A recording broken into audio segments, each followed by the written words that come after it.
solve the solution, what we need to do is first we have to figure out what range we're looking at.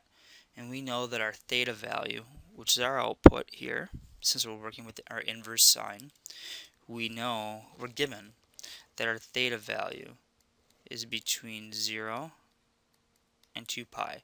So essentially we're saying we want answers between 0 and 360 degrees. Okay, that's what this says. So what we need to do is we need to find sine values whose height, okay, is 1/2. So this says this is how you read this portion up here.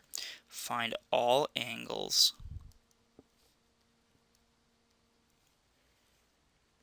whose sine value,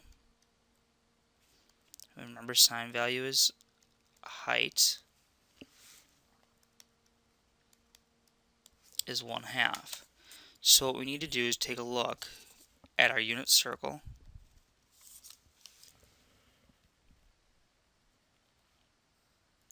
And we need between 0 and 2 pi, so within one revolution, we need all the angles who have a height value of 1/2. So 1/2 is right here. So we need this angle and we need this angle because both of them have a height value of 1/2. And if you look at your unit circle, you'll see that this angle right here is 30 degrees, or pi over 6. And this angle over here is going to be 150 degrees, or 5 pi over 6. So our solution set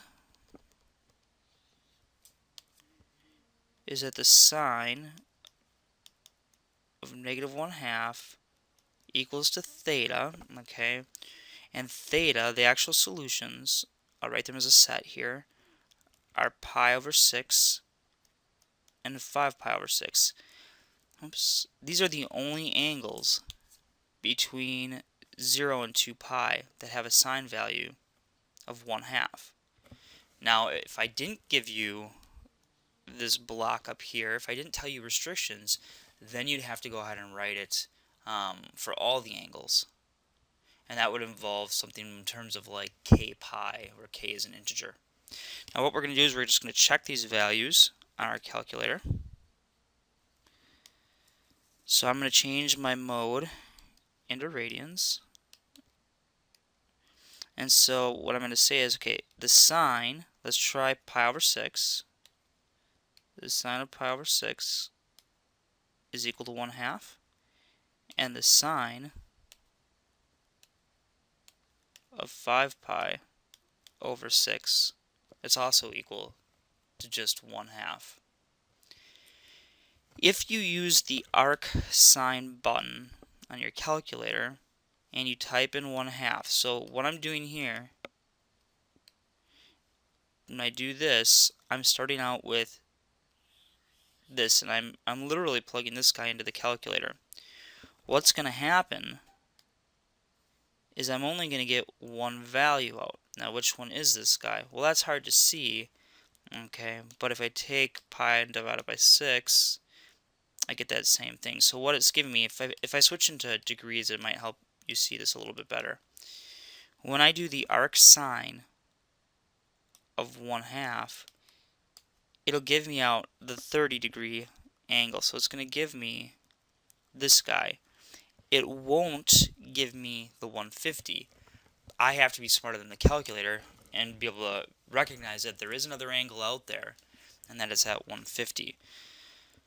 Your calculator for sine, okay, for arc sine, will only give you values out between quadrants 1 and quadrants 4. So essentially, it'll only give you outputs on the calculator between negative pi over 2 and pi over 2. You have to be aware that there's another value out over here.